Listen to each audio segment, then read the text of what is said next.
Right, so I've zoomed in a bit here so you can hopefully you get a better look at what I'm doing.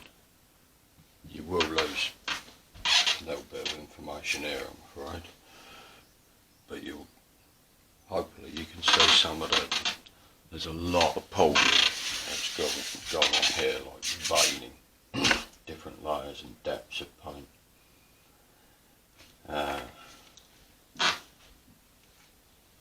I think I can see something, so I'm going to run with that.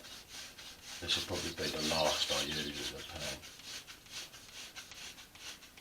because after this it's going to be, if I need, I'll just do it with black ink. It's pointless working it all out with a pen after that. It does help having this, I say that, I'm going to immediately contradict myself. It definitely helps, again, with the depth of it. If you have worked into the surface with some sort of mark making with the pen, you would. I like the contradiction in it, but then you need some areas where you haven't done that too. What I think I will do with this is,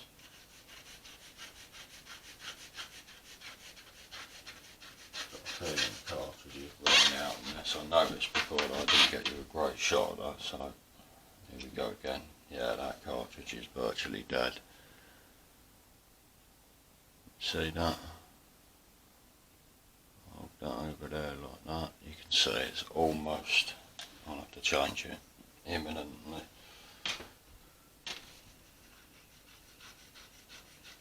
Still running alright, there's a bit left in there. You get a lot of scratching, but the paper's cockled quite a lot anyway, so that's invariably going to happen. The tolerance for it.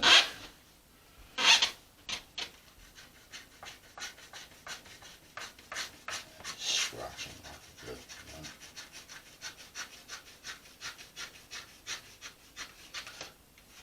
Trying to remember to keep my right shoulder out of this when I do it. I'm afraid sometimes I lean right. Notice that can't see what I'm doing. Apologies about that.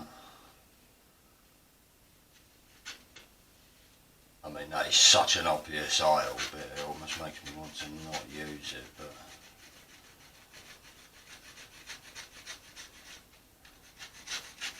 what I think I'll do is I'm going to go back in with tissue paper and try and lift some of this out.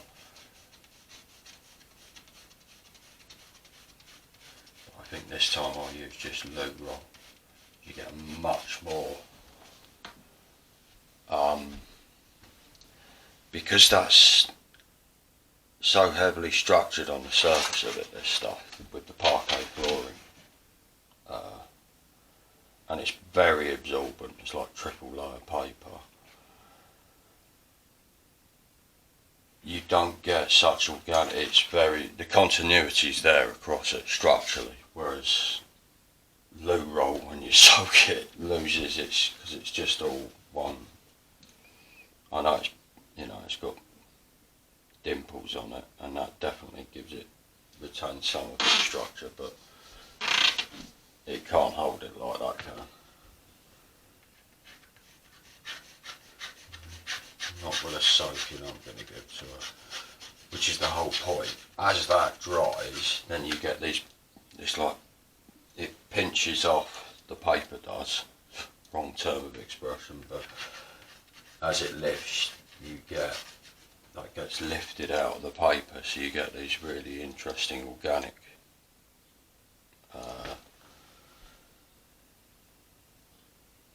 contradictions in time that with a bit of luck I can capitalise on.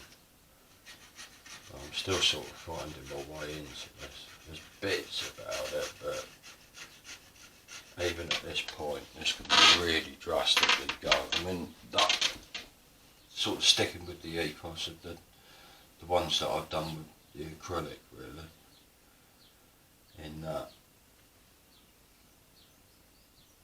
got to go with what you say, not try to get away from the preconceptions as quickly as possible. Let the paint dictate the terms of it for you.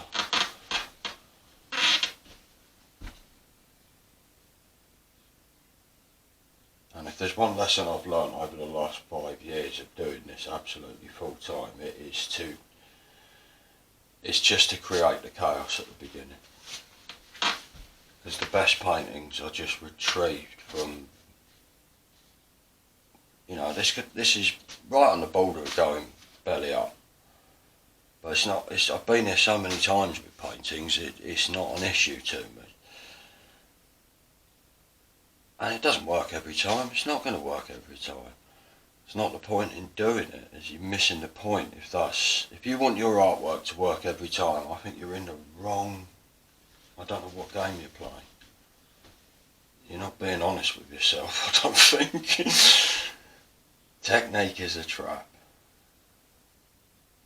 And the stuff that, for me, is most gratifying is where, I mean, because I can't remember, I've got rough ideas, and obviously my memory of an image is going to be a lot more sort of specific than somebody who just hangs it on their wall after I've finished it. But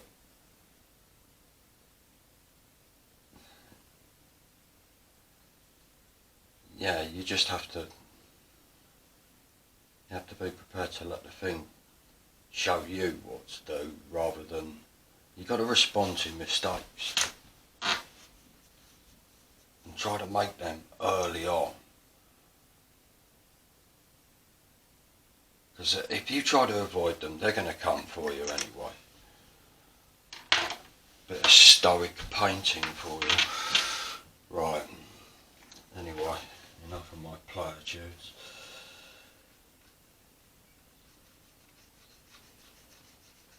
I think it's time to change the cartridge. I don't know, I'll push this a bit further. No, that's done.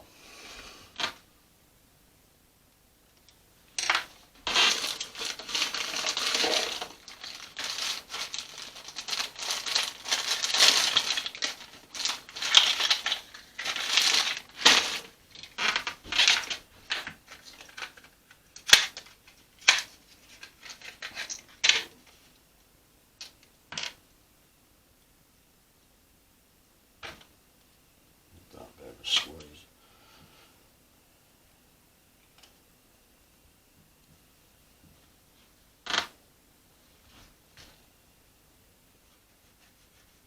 Yeah, I think I got more of a payoff. This is a bit of an abstract thought, but I've been thinking I got more of a payoff. I heard about brush pens when they were coming out, like 25 years ago. I was hearing about the Japanese animators using them. I thought that's, because I've had a thing about, I'd rather draw in colour than paint. And I've always felt like, and I still do, I don't know how to put my finger on it, but there's a big difference between the two. And I think drawing for me, especially when the longer that you do it, the more the context of the sketchbook and the uninhibited regard that you can use your sketchbook for, the more important that seems to play a role in differentiating. This, you know, if you do something and it's like this is being done, is, you know, where's the vanity role playing in it? Whereas if it's just done for you're figuring out your ideas, you're not doing that to show anyone other than yourself where you need to go with a more polished version of it. There's a difference there. It's a completely different mindset. You know, there's always, as much as any artist, and I feel the same, I'm not interested in, I don't do this for anyone else. I'm not anticipating what a particular member of the public is going to think of my artwork when I'm painting it. But that is not to disregard that there's got to be a contingent of that if you're considering it as a finished piece. And nearly everything's going to be like that, unless it's in the confines of something like, you know, a sketchbook that you keep that is yours. Because I don't think it's about the mental practice of it.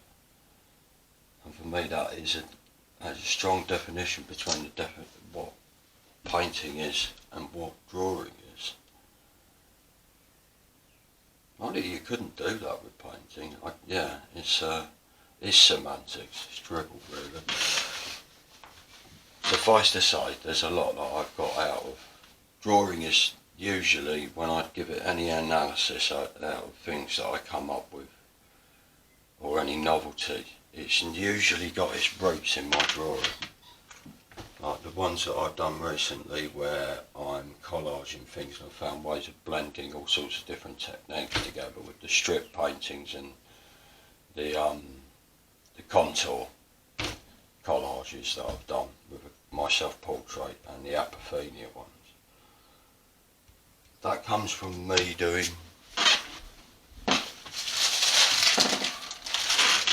line drawings like that, because you can treat it like a transparency, which is exactly what that is.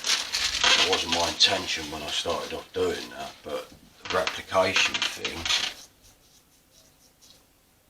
became a massive contingent in visualising a different way of conceiving a portrait for me, which has proved enormously fruitful, and will continue to do, even though I still meet opposition about that.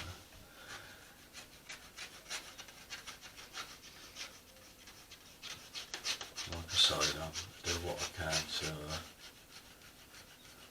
disregard public opinion.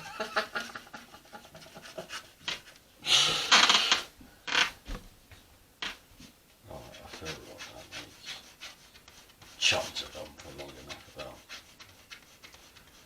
What was it Oscar Wilde said about artists? Don't listen to what they say, look at what they do. You're being given a direct choice here.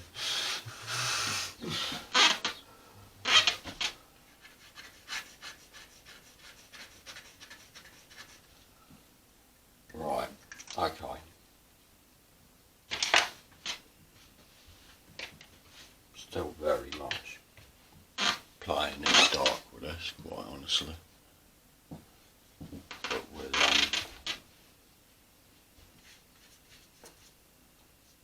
see what I can do with it. It looks so. I've just watched the video back of the first one. I'm putting up onto YouTube at the moment, and it looks so different. See, so much in it.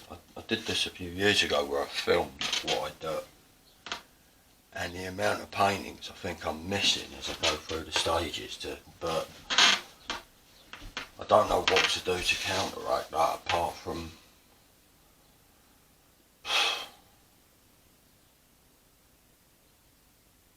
you just have to, yeah. If I can see something in it, I'm going to go for it. That's it, and there's risks involved in doing that, and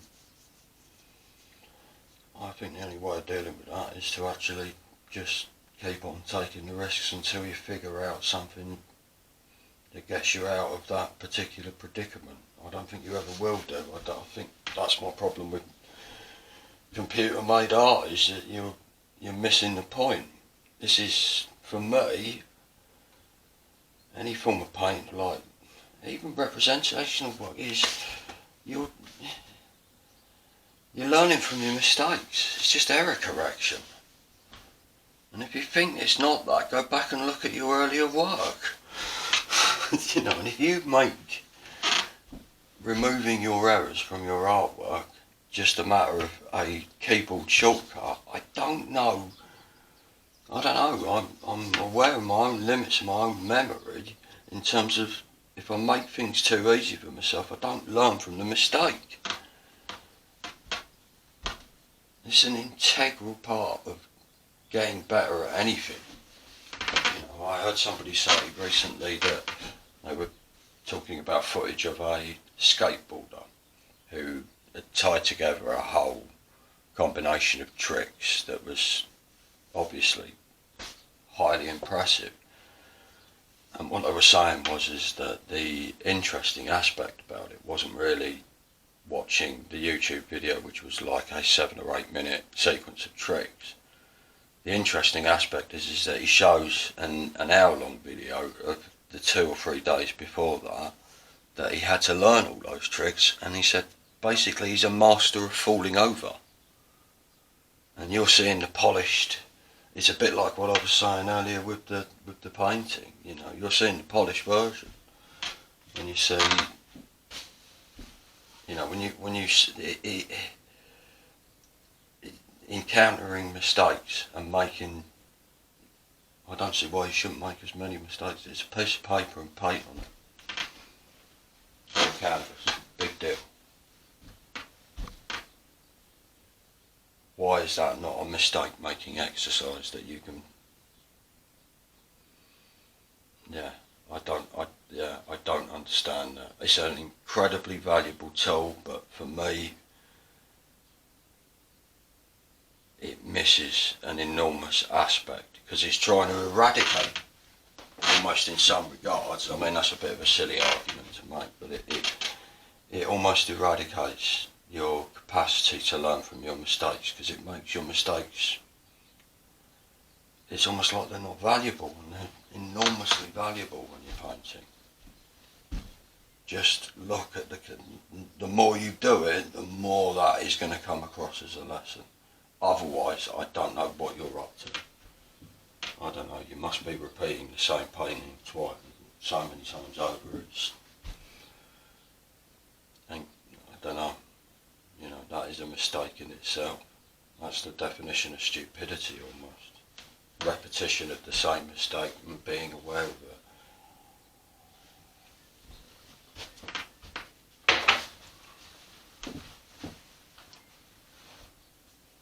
It's an interesting one, how art interacts, painting interacts with what is conceivably going to be AI.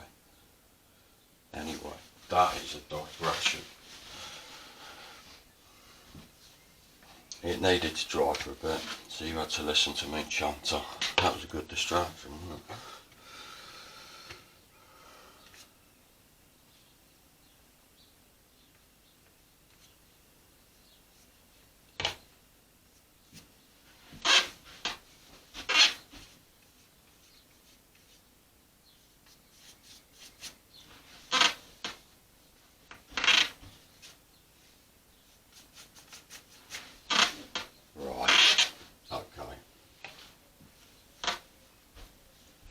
So, as always, defining the background does a lot to the foreground. That's why you block it in, the whole thing.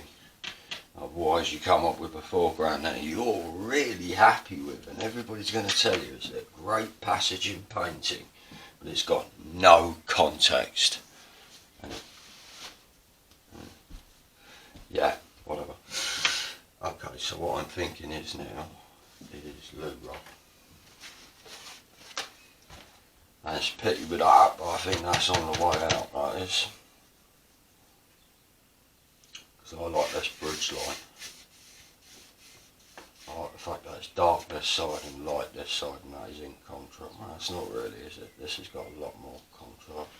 That's something I want to do something about on that side of things. Right, what I like about using this lube roll in comparison to, as well as the organic marks, is that you can fold it.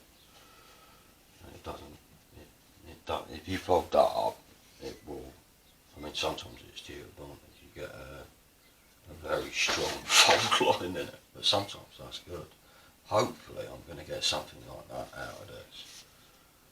And it won't be the square edges that you see, because I'll soak it that much that it's sort of the porous qualities of the paper means that it bleeds out a little bit, so you get a minor amount of pooling, sort of on the edges of where the tissue paper is, but what that means is you don't get this hard square line. I mean, it'll follow that line, but it'll be a lot more, a lot less clean cut. Yeah, so I'll put a few of them on, and then that's going to take a while to dry those, so I'll stop the video then, and we'll come back to it when I take the loo roll off of it. Go in there then.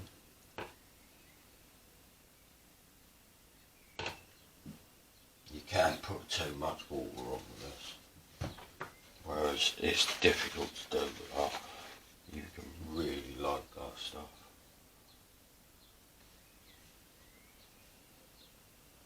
I like the idea of saying that.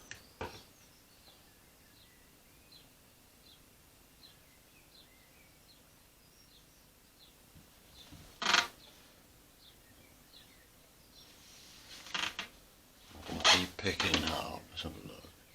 It's picking up quite a lot of the, but it always looks like that when it's wet. How much it actually gets is a different matter. I mean, you can see it does pick up. These are dried out now, but these are from the ones before, earlier with this. You get quite a lot of pick up with it.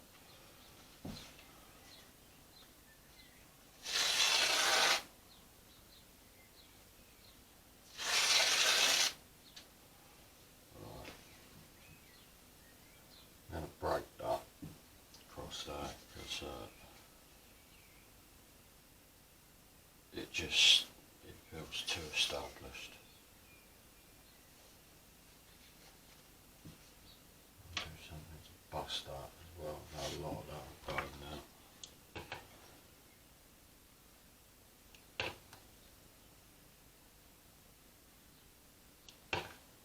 Sometimes if you just drag it side on across the broader sheets like this, you want a differing amounts sometimes of